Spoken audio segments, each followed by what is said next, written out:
আসসালামু আলাইকুম দর্শক, স্বাগত জানাচ্ছি আরটিভির সন্ধ্যার সংবাদে। আপনাদের সঙ্গে রয়েছে আমরা দুজন, আমি আফসানা সুরাইয়া এবং আমি ফারজানা তানিম। প্রধানমন্ত্রী তারেক রহমানের উপদেষ্টা ডাক্তার জাহিদুর রহমানের সঙ্গে দিল্লি বিমানবন্দরের অসৌজন্যমূলক আচরণের জন্য ঢাকায় নিযুক্ত ভারতের ভারপ্রাপ্ত হাই কমিশনার পবন বারাকে তলব করে তীব্র প্রতিবাদ জানিয়েছে পররাষ্ট্র মন্ত্রণালয়। দুপুরে রাষ্ট্রীয় অতিথি ভবন পদ্মায় ডেকে ঘটনার বিষয়ে তীব্র অসন্তোষ জানানো হয়। এ ঘটনাকে অনাকাঙ্ক্ষিত উল্লেখ করে প্রয়োজনীয় পদক্ষেপ নেওয়ার কথা জানান পররাষ্ট্রমন্ত্রী ডক্টর খলিলুর রহমান। বিস্তারিত শাকিলা করিমের প্রতিবেদনে। দিল্লি বিমানবন্দরে প্রধানমন্ত্রীর পলিসি ও স্ট্র্যাটেজি এবং তথ্য ও সম্প্রচার বিষয়ক উপদেষ্টা ডাক্তার জাহিদুর রহমানের সঙ্গে অসৌজন্যমূলক আচরণ করা হয়, সরকারি সূত্র জানিয়েছে।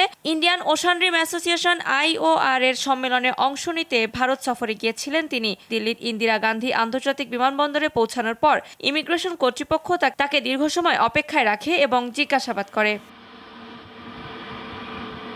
পরবর্তীতে উচ্চ পর্যায়ের হস্তক্ষেপে ভারতে প্রবেশের অনুমতি পেলেও সফর বাতিল করেন ডাক্তার জাহিদুর রহমান। ভারত থেকে শ্রীলঙ্কা হয়ে সোমবার সকালে ঢাকায় ফিরে আসেন তিনি। এ ঘটনার জেরে কূটনৈতিক পদক্ষেপ নিল বাংলাদেশ। ঢাকায় নিযুক্ত ভারতের ভারপ্রাপ্ত হাই কমিশনার পবন বারাকে রাষ্ট্রীয় অতিথি ভবন পদ্মায় তলব করে প্রতিবাদ জানায় পররাষ্ট্র মন্ত্রণালয়। নিজ মন্ত্রণালয়ে পররাষ্ট্রমন্ত্রী জানান, ঘটনাটি অপ্রত্যাশিত ও দুঃখজনক। এটা একটা অনাকাঙ্ক্ষিত ঘটনা, আপনি যেটা বললেন দুঃখজনকও বটে। এই বিষয়ে পররাষ্ট্র মন্ত্রণালয় যথোপযুক্ত ব্যবস্থা নিচ্ছে। পররাষ্ট্র প্রতিমন্ত্রী জানান, ঘটনার বিস্তারিত জানতে ভারতের পররাষ্ট্র মন্ত্রণালয়ের সঙ্গে যোগাযোগ করা হচ্ছে। এরপর প্রয়োজনীয় ব্যবস্থা নেওয়া হবে। আগে তো আমাদের মিনিস্ট্রি, আমাদের রেসপেক্টিভ ডিজি এটা জানতে হবে ঘটনাটা কি ঘটেছে। It's not welcoming, we don't expect this kind of events to happen, but আমাদের মন্ত্রণালয় এটা খোঁজ খবর নিচ্ছে। এ বিষয়ে ভারতীয় কর্তৃপক্ষের আনুষ্ঠানিক ব্যাখ্যা এখনও প্রকাশ্যে আসেনি। শাকিলা করিম, RTV, ঢাকা। দুবাইয়ের আটক সাবেক IGP বেনজির আহমেদকে কঠোর বিচারের মুখোমুখি করা হবে বলেছেন আন্তর্জাতিক অপরাধ ট্রাইব্যুনালের চিফ প্রসিকিউটর মোহাম্মদ আমিনুল ইসলাম। তিনি জানান, এরই মধ্যে তার বিরুদ্ধে থাকা অন্তত 10টি মামলার নথি এবং 3টি ওয়ারেন্ট সরকারের কাছে পাঠানো হয়েছে। এদিকে রামপুরায় কার্নিশে ঝুলে থাকা এক ব্যক্তিকে গুলি করা সহ দুজনকে হত্যা মামলার রায়ের জন্য আগামী 28 জুন দিন ধার্য করেছেন ট্রাইব্যুনাল 1। GM মাহমুদের রিপোর্টে বিস্তারিত। সম্প্রতি দুবাইতে আটক হয়েছেন পুলিশের সাবেক IG বেনজির আহমেদ, যে বিষয়টি এখন টক অব দ্য কান্ট্রি। তার বিরুদ্ধে দুদকের মামলা সহ আন্তর্জাতিক অপরাধ ট্রাইব্যুনালে গুম, খুন ও হত্যার অভিযোগে অন্তত 10টি মামলা তদন্তাধীন। শেষ পর্যায়ে থাকা বেশ কয়েকটির তদন্তে সরাসরি সম্পৃক্ততার প্রমাণ পাওয়া গেছে বলে জানান চিফ প্রসিকিউটর।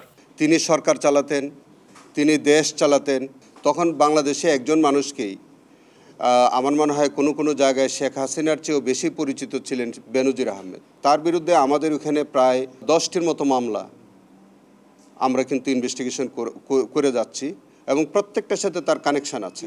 তিনি আরো বলেন, ইতিমধ্যে তার নামে 3টি ওয়ারেন্ট পাঠানো হয়েছে। দেশে আনা হলেই হাজির করা হবে ট্রাইব্যুনালে, নেওয়া হবে রিমান্ডে, নিশ্চিত করা হবে সর্বোচ্চ শাস্তি। বেনজির আহমেদের মতো একটা কুখ্যাত সন্ত্রাসী, কুখ্যাত অপরাধীকে দুবাই সরকার কোনোভাবে আশ্রয় এবং প্রশ্রয় দেবে না। এবং আমাদের এখান থেকে অসংখ্য ওয়ারেন্ট তার বিরুদ্ধে পেন্ডিং আছে, অসংখ্য অভিযোগ তার বিরুদ্ধে আছে। সেই কারণে দুবাই সরকার অবশ্যই আমাদের আবেদনে সাড়া দিয়ে তাকে আমাদের দেশে ফেরত পাঠাবে। এদিকে জুলাই গণঅভ্যুত্থানে রাজধানীর রামপুরায় কার্নিশে ঝুলে থাকা এক ব্যক্তিকে গুলি করা সহ দুজনকে হত্যা মামলায় রায় ঘোষণার জন্য 28 জুন দিন নির্ধারণ করেছে ট্রাইব্যুনাল 1। এ মামলায় ডিএমপির সাবেক কমিশনার হাবিবুর রহমান সহ 5 আসামির একমাত্র গ্রেপ্তার ASI চঞ্চল চন্দ্র সরকার। GM Mahmud, RTV, Dhaka. গণমাধ্যম প্রতিনিধিদের ওয়েজ বোর্ড বাস্তবায়ন, চাকরির নিরাপত্তা এবং দ্রুত একটি কার্যকর স্বাধীন গণমাধ্যম কমিশন গঠনের তাগিদ দিয়েছেন প্রধানমন্ত্রী তারেক রহমান। একই সঙ্গে গণমাধ্যমকে সত্য ও বস্তুনিষ্ঠ সাংবাদিকতার পথে এগিয়ে যাওয়ার আহ্বান জানান প্রধানমন্ত্রী। বেসরকারি টেলিভিশন চ্যানেলের বার্তা প্রধান ও প্রধান বার্তা সম্পাদকদের সঙ্গে বৈঠকে এসব কথা বলেন প্রধানমন্ত্রী। বৈঠক শেষে সাংবাদিকদের এসব কথা জানান প্রধানমন্ত্রীর প্রেস সচিব আবু আবদুল্লাহ এম সালেহ। বৈঠকে দেশের টেলিভিশন শিল্পের বর্তমান সংকট, সাংবাদিকদের পেশাগত চ্যালেঞ্জ, চাকরির নিরাপত্তা এবং গণমাধ্যমের স্বাধীনতা নিয়ে কথা বলেন বার্তা প্রধানরা।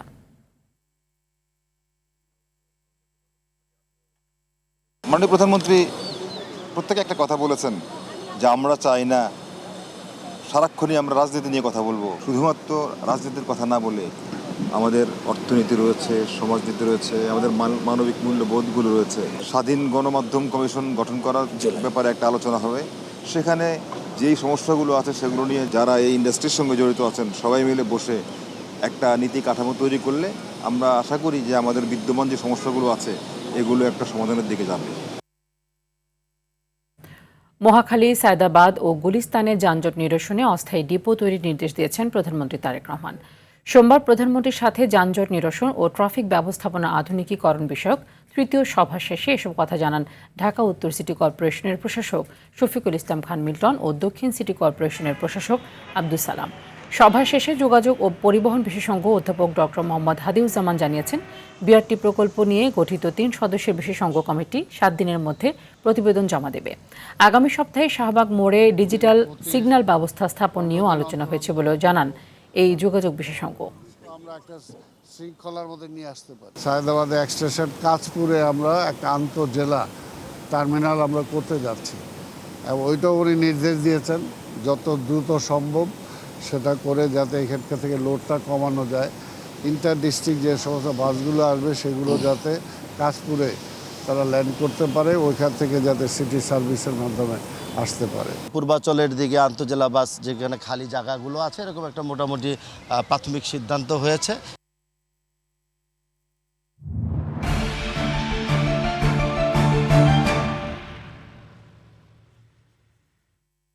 এবারে বাজেট প্রসঙ্গ। প্রস্তাবিত বাজেটে মধ্যবিত্তের জন্য নেই সুখবর, উল্টো করের নতুন বিন্যাসে চাপ বাড়বে বলে জানিয়েছেন বিশিষ্টজনেরা। এছাড়া মূল্যস্ফীতি, রাজস্ব প্রবৃদ্ধির লক্ষ্যমাত্রা অর্জন নিয়ে শঙ্কা তাদের। রাজধানীর মহাখালীতে ব্র্যাক ইন সেন্টারে নাগরিক প্ল্যাটফর্মের আলোচনায় সংস্থাটির আহ্বায়ক ডক্টর দেবপ্রিয় ভট্টাচার্য বলেন, কাউকে তুচ্ছ না করে জনগণের স্বার্থেই বিশ্বব্যাংক ও IMF এর সঙ্গে চুক্তি করতে হবে। এ বিষয়ে আরও জানাচ্ছেন তহিদুর রহমান।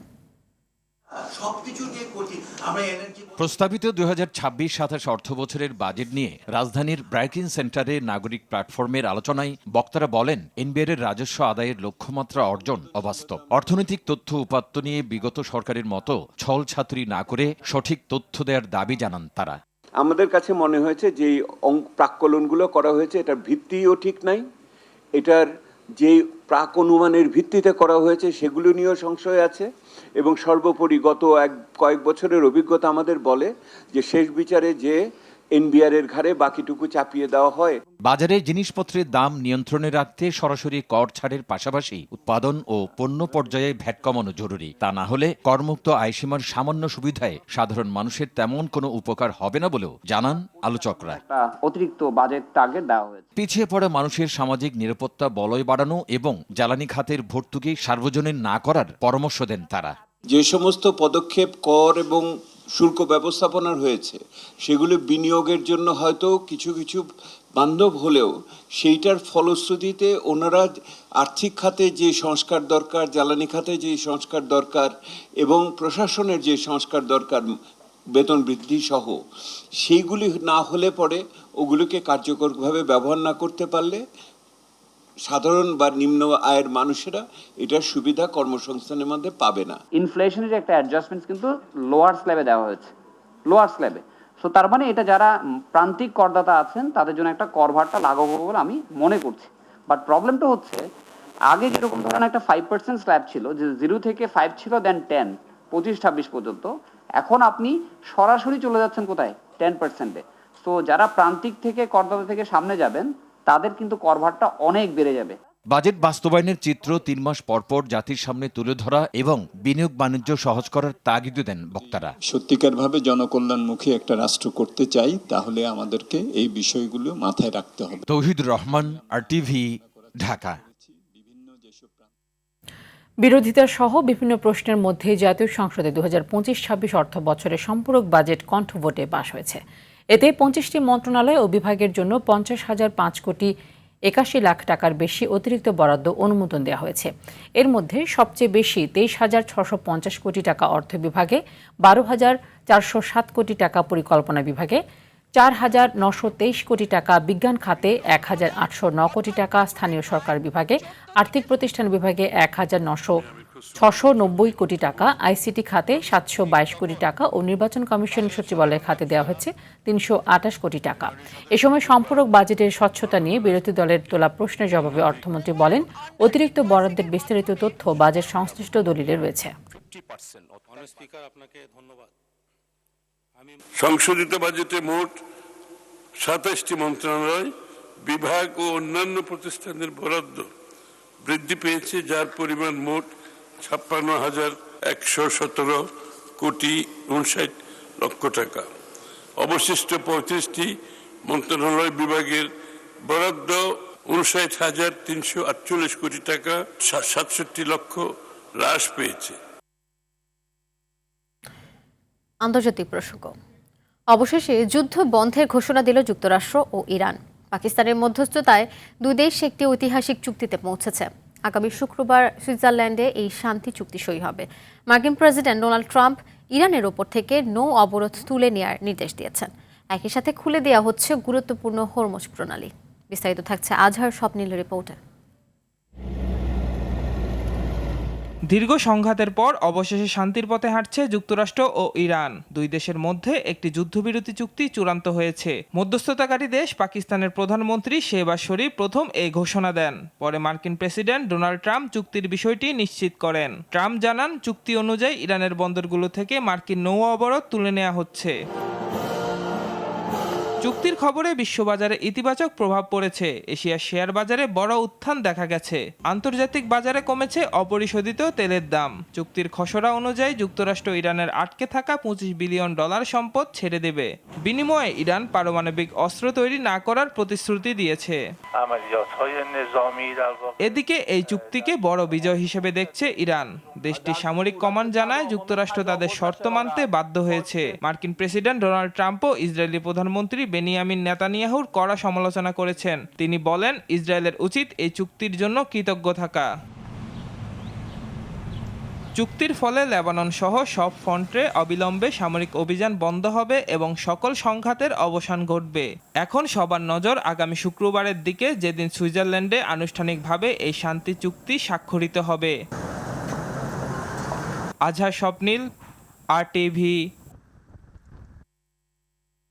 এদিকে যুক্তরাষ্ট্র ও ইরানের মধ্যে শান্তি চুক্তি চূড়ান্তের বিষয়টিকে স্বাগত জানিয়েছে বাংলাদেশ। পররাষ্ট্র মন্ত্রণালয়ের এক সংবাদ বিজ্ঞপ্তিতে বলা হয়, বাংলাদেশ সবসময় সংলাপ ও কূটনীতির মাধ্যমে উত্তেজনা প্রশমনের পক্ষে। ইরান যুক্তরাষ্ট্রের এই অগ্রগতিতে সংশ্লিষ্ট সব পক্ষ ও মধ্যস্থতাকারীদের প্রচেষ্টার প্রশংসনীয় বলেও এতে উল্লেখ করা হয়। চুক্তিটি আন্তরিকভাবে বাস্তবায়িত হবে এবং তা দীর্ঘস্থায়ী ও টেকসই শান্তি প্রতিষ্ঠায় ভূমিকা রাখবে বলে প্রত্যাশা জানিয়েছে পররাষ্ট্র মন্ত্রণালয়। পাশাপাশি মধ্যপ্রাচ্যে শান্তি ও স্থিতিশীলতা, আঞ্চলিক ও বৈশ্বিক নিরাপত্তা এবং উন্নয়নের জন্য অত্যন্ত গুরুত্বপূর্ণ বলে উল্লেখ করে বাংলাদেশ।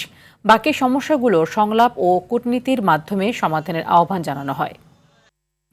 বর্তমান সরকার জনগণের জীবনমান উন্নয়ন ও অর্থনীতিকে শক্তিশালী করতে কাজ করে যাচ্ছে। বৈশ্বিক অস্থিরতা ও উচ্চ মূল্যস্ফীতির চাপ মোকাবেলা করে অর্থনীতিকে পুনর্গঠন করাই এখন প্রধান লক্ষ্য। জাতীয় সংসদে 2025-26 অর্থ বছরের সম্পূরক বাজেটের উপর সমাপনী বক্তব্যে এসব কথা বলেছেন অর্থমন্ত্রী আমির খসরু মাহমুদ চৌধুরী। তিনি জানান, চলতি অর্থ বছরে মূল বাজেটের চেয়ে ব্যয় কম হওয়ায় সংশোধিত বাজেটে তা প্রস্তাব করা হয়েছে। এ সময় রুমিন ফারহানার প্রশ্নের জবাবে মির্জা ফখরুল ইসলাম আলমগীর বলেন, স্থানীয় সরকার নির্বাচন নির্ধারিত সময়ে অনুষ্ঠিত হবে। স্থানীয় সরকার নির্বাচনের ব্যাপারে আমি তো আশ্বস্ত করতে পারি, ওভার এবং আন্ডার ইনভয়েসিং এর মাধ্যমে। স্পিকার, আপনাকে ধন্যবাদ। সরকারি ব্যয়ের প্রতিটি ক্ষেত্রে অপচয় কমানো, অগ্রাধিকারহীন ব্যয় সংকোচন, প্রশাসনিক ব্যয়ে মিতব্যয়িতা নিশ্চিত করার চেষ্টা করছি। পাশাপাশি সরকারের নির্বাচনী ইশতেহার বাস্তবায়নের চেষ্টা করছি। স্থানীয় সরকার নির্বাচনের ব্যাপারে আমি তো আশ্বস্ত করতে পারি, যথা সময়ে নির্বাচন অনুষ্ঠিত হবে এবং যে আমরা সিদ্ধান্ত একমত হয়েছি, সেই সিদ্ধান্তে আমরা যথাসময়ে নির্বাচন অনুষ্ঠিত করব। পৌনে 2 বছর ধরে দেশের স্থানীয় সরকারের নির্বাচিত জনপ্রতিনিধি নেই। এবছরের শেষে ইউপি নির্বাচনের কথা শোনা গেলেও সিটি কর্পোরেশন, পৌরসভা, জেলা পরিষদ ও উপজেলায় এই বছরও নির্বাচন হচ্ছে না। জনপ্রতিনিধি না থাকায় কাঙ্ক্ষিত সেবা পেতে ভোগান্তি পোহাতে হচ্ছে সাধারণ মানুষকে। নির্বাচন বিশেষজ্ঞরা বলছেন, নির্বাচন না হওয়ায় গণতান্ত্রিক ধারা বাধাগ্রস্ত হওয়ার পাশাপাশি সেবা বিঘ্নিত হচ্ছে। হিলি ও মেহেরপুর প্রতিনিধির সহায়তায় আতিকা রহমানের ধারাবাহিক রিপোর্টের আজ দেখুন প্রথম পর্ব। আওয়ামী লীগ সরকারের পতনের পর অন্তর্বর্তী সরকার স্থানীয় সরকারের পদ থেকে জনপ্রতিনিধিদের সরিয়ে দিয়ে প্রশাসক নিয়োগ দেয়। দেশে 13টি সিটি কর্পোরেশন, 500টি উপজেলা পরিষদ, 61টি জেলা পরিষদ, 330টি পৌরসভা, 4580টি ইউনিয়ন পরিষদ রয়েছে। এসব জায়গায় 2.25 বছর নির্বাচিত জনপ্রতিনিধি না থাকায় প্রায় স্থবির স্থানীয় সরকার ব্যবস্থা। জন্ম নিবন্ধন, ট্রেড লাইসেন্স, সামাজিক নিরাপত্তা ভাতা, স্থানীয় উন্নয়নমূলক কাজ, প্রশাসনিক জটিলতা, আইন শৃঙ্খলা পরিস্থিতির অবনতি সহ নানা নাগরিক সেবা থেকে বঞ্চিত হচ্ছেন জনগণ। নিবন্ধন সংশোধনের জন্য আমি পৌরসভায় গিয়েছিলাম। মেয়র না থাকায় সংশোধন হইতে পারেনি। আমি একাধিকবার ওখানে গিয়েছি। মেয়র না থাকার কারণে ওই যে ট্রেড লাইসেন্স নিতে যায় অনেকদিন ঘোরাঘুরি করতে হয়। জন্ম নিবন্ধন করতে আসি বারবার, এখান থেকে মেয়রে থাকলে সেটা আমি করতে পারতাম, কিন্তু আমাকে টিওন অফিসে যেতে হচ্ছে বারবার, 2-3 বার কোনো সমস্যা হলে পারে সেটা আটকায় রাখছে। নির্বাচন বিশেষজ্ঞরা বলছেন, নাগরিক সেবার অন্যতম মাধ্যম স্থানীয় সরকার। প্রশাসক দিয়ে জন আকাঙ্ক্ষা পূরণ ও গণতন্ত্রের সুফল পাওয়া সম্ভব না। যত দ্রুত স্থানীয় সরকার নির্বাচন দেবেন, তত দ্রুত এই যে নির্বাচনের প্রতিনিধি আসবে তাদের সঙ্গে জনগণের যে সেবা সেটা আরও সুন্দরভাবে যাওয়া সম্ভব হবে। জনগণ যখন দেখবে যে আমার নির্বাচনী প্রতিনিধি এই স্থানীয় পরিষদগুলোতে আছে, তখন তারা দাবির সঙ্গে তাদের কাছে যেতে পারবে যে আমার এই জিনিসটা দরকার, ওই জিনিসটা দরকার। আমরা যদি সত্যিকারের গণতন্ত্র প্রতিষ্ঠা করতে চাই, সব স্তরে আমাদের কিন্তু নির্বাচিত প্রতিনিধিদের শাসন প্রতিষ্ঠা করতে হবে। তাই স্থানীয় সরকার প্রতিষ্ঠানগুলো গড়তে হওয়াটা অত্যন্ত জরুরি। নতুন আইন প্রণয়ন করে দ্রুত নির্বাচন দেয়া জরুরি। নির্বাচন দিতে দেরি করা বিএনপি নির্বাচনী অঙ্গীকারের সাথে সাংঘর্ষিক, এমনটা মনে করছেন বিশেষজ্ঞরা। কমিশনগুলো রিপোর্টগুলো একত্রিত করে আমাদের আইনগুলোকে যুগোপযোগী করা দরকার।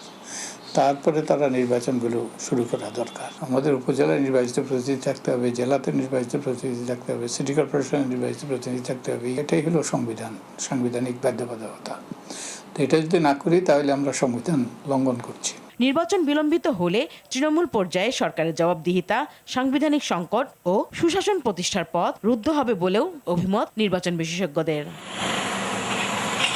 আতিকা রহমান, RTV, ঢাকা। স্বচ্ছতা ও জবাবদিহিতা নিশ্চিতেই 30 জুনের পরিবর্তে 27 জুলাই ঢাকা থেকে জাপানের নারিতায় বাংলাদেশ বিমানের সরাসরি ফ্লাইট চালু হবে, জানিয়েছেন বেসামরিক বিমান পরিবহন ও পর্যটন প্রতিমন্ত্রী এম রশিদুজ্জামান মিল্লাত। সকালে সচিবালয়ে এ বিষয়ে এক সংবাদ সম্মেলনে তিনি আরও জানান, আপাতত একটি ফ্লাইট চালু হলেও চাহিদা অনুযায়ী সর্বোচ্চ 3টি পর্যন্ত ফ্লাইট চালু করবে বিমান বাংলাদেশ। সাংবাদিকদের প্রশ্নের জবাবে প্রতিমন্ত্রী জানিয়েছেন, হযরত শাহজালাল আন্তর্জাতিক বিমানবন্দরের 3rd টার্মিনালে দুর্নীতি হয়েছে কিনা তা খতিয়ে দেখছে দুর্নীতি দমন কমিশন। কেউ জড়িত থাকলে ব্যবস্থা নেওয়া হবে বলে জানান তিনি। খুব শীঘ্রই তিস্তা মহাপরিকল্পনা বাস্তবায়নের উদ্যোগ নেবে সরকার বলে জানিয়েছেন পানি সম্পদ মন্ত্রী শহীদুদ্দিন চৌধুরী আনি। তিনি বলেন, দুর্নীতি রোধ করে নিজেদের টাকা দিয়েই 20,000 কিলোমিটার খাল খনন এবং পদ্মা ও তিস্তা ব্যারেজ নির্মাণ করা হবে। দুপুরে বুয়েটের কাউন্সিল ভবনে AI যুগের শিক্ষা, গবেষণা ও উন্নয়ন বিষয়ক সেমিনারে তিনি এসব কথা বলেন। মন্ত্রী আরও বলেন, কৃত্রিম বুদ্ধিমত্তাকে শিল্প হিসেবে ব্যবহার করতে চায় সরকার। মানব সম্পদ উন্নয়ন, পরিবেশ, জলবায়ু, বন্যা পূর্বাভাস সহ নানা খাতে AI এর ব্যবহারে আরও বেশি গবেষণার তাগিদ দেন তিনি। তিস্তা হলো আমাদের জন্য আরেকটা চ্যালেঞ্জ। আমরা সেই পদক্ষেপটি নিচ্ছি। খুব শীঘ্রই তিস্তা মহাপরিকল্পনা নাম হোক অথবা অন্য যে কোনো নামই হোক, আমাদের টেকনিক্যাল ডিপার্টমেন্ট, টেকনিক্যাল সাইট, আপনাদের মতো যারা বিশেষজ্ঞ রয়েছেন, সেখানে তাদের পরামর্শ নিয়েই আমরা এই তিস্তা মহাপরিকল্পনা আমাদের নির্বাচনের আগে যে প্রতিশ্রুতি ছিল সেটা আমরা বাস্তবায়ন করব ইনশাল্লাহ। গণমাধ্যম বস্তুনিষ্ঠ দৃষ্টিভঙ্গির উপর দাঁড়াতে না পারলে স্বাধীন গণমাধ্যম কমিশন গঠন সম্ভব নয় বলে মন্তব্য করেছেন তথ্য ও সম্প্রচার মন্ত্রী জহিরুদ্দিন স্বপন। তিনি বলেন, গণমাধ্যম সমাজের আয়না, তাই গণমাধ্যমকে নিখুঁত থাকতে হবে। সকালে সংবাদপত্রের কালো দিবস উপলক্ষে রাজধানী চলচ্চিত্র ও প্রকাশনা অধিদপ্তরে আয়োজিত সেমিনারে অংশ নিয়ে এসব কথা বলেন তিনি। যেই 16 জুন গণমাধ্যমের কালো দিবস রচিত হয়েছিল সেই দিনকে গণমাধ্যমের স্বাধীনতার প্রাতিষ্ঠানিক কাঠামো গঠনের দিন করার আহ্বান জানান তিনি। তথ্যমন্ত্রী বলেন, মতাদর্শের ভিন্নতা থাকলেও দেশ ও মানবতার কল্যাণে ঐক্যবদ্ধ থাকতে হবে। রাজধানীর উত্তরা পশ্চিম থানা পুলিশের পৃথক 3 অভিযানে অপহরণ, আত্মসাৎ ও মাদক মামলায় 6 জনকে গ্রেফতার করা হয়েছে। পুলিশ জানিয়েছে, দক্ষিণ খান এলাকায় অভিযান চালিয়ে 4 অপহরণকারীকে গ্রেফতার করা হয়। এ সময় তাদের কাছ থেকে অপহৃত আজিবুর রহমানকে উদ্ধার করা হয়। পাশাপাশি উদ্ধার করা হয়েছে মুক্তিপণের 25 লাখ টাকা। অন্যদিকে প্রতারণা ও আত্মসাতের এক মামলায় লক্ষ্মীপুর সদর এলাকায় অভিযান চালিয়ে নূর হোসাইন সোহাগ নামের এক ব্যক্তিকে গ্রেফতার করে পুলিশ। তার কাছ থেকে 9 ভরি ওজনের স্বর্ণের চেইন সহ প্রায় 21,60,000 টাকার স্বর্ণালংকার উদ্ধার করা হয়। পুলিশ বলছে, পৃথক এসব ঘটনায় সংশ্লিষ্ট আইনে মামলা দায়ের করা হয়েছে। ঝিনাইদহের মহেশপুর সীমান্তে সপ্তাহখানেক শান্ত থাকার পর আবারও পুশিনের চেষ্টা চালিয়েছে বিএসএফ। তবে স্থানীয় বাসিন্দা ও বিজিবির যৌথ প্রতিরোধে সে চেষ্টা ব্যর্থ হয়েছে। স্থানীয়রা জানিয়েছেন, গত রাতে 4 থেকে 6 জনের একটি দলকে গাড়িতে করে সীমান্তের কাছে নিয়ে আসে বিএসএফ। পরে রাতের আঁধারে তাদের কাঁটাতারের এপারে ঠেলে দেওয়ার চেষ্টা করা হয়। এদিকে কুড়িগ্রামের রৌমারীর 2 সীমান্তে পুশ ইন করা 9 জনকে এখনও ফেরত নেয়নি বিএসএফ। 2 দেশের সীমান্তরক্ষী বাহিনীর মধ্যে অনুষ্ঠিত পতাকা বৈঠকেও কোনো সমাধান না হওয়ায় সীমান্তের শূন্য রেখায় এখনও অবস্থান করছেন তারা। 2026-27 অর্থ বছরের প্রস্তাবিত বাজেটে আবাসন নির্মাণ সামগ্রীতে শুল্ক বৃদ্ধি এবং জমির মালিকের ফ্ল্যাটে 15% নতুন কর আরোপের প্রতিবাদ জানিয়েছে রিহ্যাব। সংগঠনটির দাবি, এর ফলে ফ্ল্যাটের দাম আকাশচুম্বী হবে। সকালে রাজধানীর সিডাপে আয়োজিত সংবাদ সম্মেলনে বলা হয়, সেকেন্ডারি ফ্ল্যাট মার্কেট চালু ও রেজিস্ট্রেশন খরচ 7% নামিয়ে আনার দীর্ঘদিনের দাবি প্রস্তাবিত বাজেটে উপেক্ষিত হয়েছে। এ খাতের সঙ্গে যুক্ত 269টি লিঙ্কেজ শিল্পের স্বার্থে এবং প্রবৃদ্ধির লক্ষ্যমাত্রা অর্জনে সরকারকে ব্যবসা বান্ধব কর কাঠামোর দাবি জানিয়েছে রিহ্যাব প্রেসিডেন্ট। বাংলাদেশের নতুন রপ্তানি ও টেকসই প্যাকেজিং শিল্প শীর্ষক সেমিনার অনুষ্ঠিত হয়েছে। সোমবার দুপুরে রাজধানীর একটি হোটেলে প্লাস্টিক পণ্য ব্যবসা প্রমোশন কাউন্সিল, বাণিজ্য মন্ত্রণালয় ও বাংলাদেশ প্লাস্টিক পণ্য প্রস্তুতকারক রপ্তানিকারক সমিতির যৌথ উদ্যোগে এই সেমিনার অনুষ্ঠিত হয়। অনুষ্ঠানের প্রধান অতিথি হিসেবে উপস্থিত ছিলেন শিল্প মন্ত্রণালয়ের অতিরিক্ত সচিব মোহাম্মদ নুরুজ্জামান এনডিসি। সভাপতিত্ব করেন বিপিজিএমইএ সভাপতি শামীম আহমেদ। এ সময় বক্তারা বলেন, টেকসই উন্নয়নের ওপর গুরুত্ব আরোপের মাধ্যমে এই শিল্প বৈশ্বিক মানের সঙ্গে সামঞ্জস্য, রপ্তানির প্রতিযোগিতার সক্ষমতা বাড়াতে এবং পরিবেশ সুরক্ষায় অবদান রাখতে পারবে। নিজ কর্মস্থলে সংবর্ধিত হলেন মাউন্ট এভারেস্ট জয়ী পূবালী ব্যাংকের প্রিন্সিপাল অফিসার ও পর্বতারোহী নুরুন নাহার নিম্মি। দুপুরে রাজধানীতে ব্যাংকটির প্রধান কার্যালয়ে আয়োজিত শিখর জয়ী সম্মানে শীর্ষক এই অনুষ্ঠানে প্রধান অতিথি ছিলেন ব্যাংকের ব্যবস্থাপনা পরিচালক ও প্রধান নির্বাহী কর্মকর্তা মোহাম্মদ আলী। বিশেষ অতিথি ছিলেন প্রধান কার্যালয়ে উপ ব্যবস্থাপনা পরিচালক মোহাম্মদ ইসা, মোহাম্মদ শাহাদাত হোসেন, আহমেদ এনায়েত মঞ্জুর, মোহাম্মদ শাহনেওয়াজ খান ও মোহাম্মদ আনিসুজ্জামান। অনুষ্ঠানে নিম্মির অভিযাত্রা নিয়ে নির্মিত একটি প্রামাণ্যচিত্র প্রদর্শন করা হয়। নেপালের হিমলুং হিমাল পর্বতশৃঙ্গ অভিযান এবং এভারেস্ট অভিযানে নিম্মির পৃষ্ঠপোষক ছিল পূবালী ব্যাংক পিএলসি। রাজধানীর পর এবার চট্টগ্রামের সড়কেও বসছে এআই ক্যামেরা। ইতোমধ্যে নগরীর গুরুত্বপূর্ণ মোড় ও জংশনগুলোতে সম্ভাব্যতা যাচাইয়ের কাজ শুরু করেছে চট্টগ্রাম মেট্রোপলিটন পুলিশ। চট্টগ্রাম থেকে সাইফুল মাহমুদের প্রতিবেদনে বিস্তারিত জানাচ্ছেন লামিয়া তানজিন মাহমুদ। বন্দর নগরী চট্টগ্রামের কোথায় যানজট তৈরি হচ্ছে, কোন লেনের চাপ বাড়ছে, কোথায় সিগন্যাল ব্যবস্থাপনায় পরিবর্তন দরকার, তথ্যগুলো মুহূর্তে পৌঁছে যাবে নিয়ন্ত্রণ কক্ষে। রাজধানীর পর গুরুত্বপূর্ণ মোড়, সড়ক ও এলিভেটেড এক্সপ্রেসওয়েতে স্থাপন করা হচ্ছে আধুনিক এআই ক্যামেরা। কাজ নিয়ে বের হয়, যে টাইম নিয়ে বের হয় প্রপারলি ওই জায়গায় পৌঁছাইতে পারে না যানজটের জন্য, এবং কিছু উচ্ছৃঙ্খল টাইপের ড্রাইভার আছে ওদের জন্য। তো এখন আমরা এটা করলে আমরা মনে হয় আমাদের ওই ভোগান্তিটা কমবে। চট্টগ্রামের জন্য অত্যন্ত জরুরি হয়ে গেছে। এটা বোঝানোর জন্য এই উদ্যোগের জন্য আপনাদের সবাইকে আমি স্বাগত জানাচ্ছি। ট্রাফিক আইন মেনে চলে অবশ্যই সবার জন্য ভালো কল্যাণ করা হবে। দেশের প্রধান সমুদ্র বন্দরকে ঘিরে চট্টগ্রাম নগরীতে প্রতিদিন চলাচল করে হাজারো যানবাহন, তাই যানজট নগরবাসীর নিত্যসঙ্গী। দীর্ঘদিনের সমস্যার সমাধানে এবার প্রযুক্তির দ্বারস্থ হয়েছে চট্টগ্রাম মেট্রোপলিটন পুলিশ। পুলিশ দপ্তরের সাথে এটা বিআরটি এর সাথে এগুলো কোঅর্ডিনেট করছে, যাতে এগুলো আমরা ইমপ্লিমেন্ট করতে পারি, যাতে ভবিষ্যতে ওভার স্পিডের দুর্ঘটনাগুলো আমরা কমিয়ে নিয়ে আসতে পারি।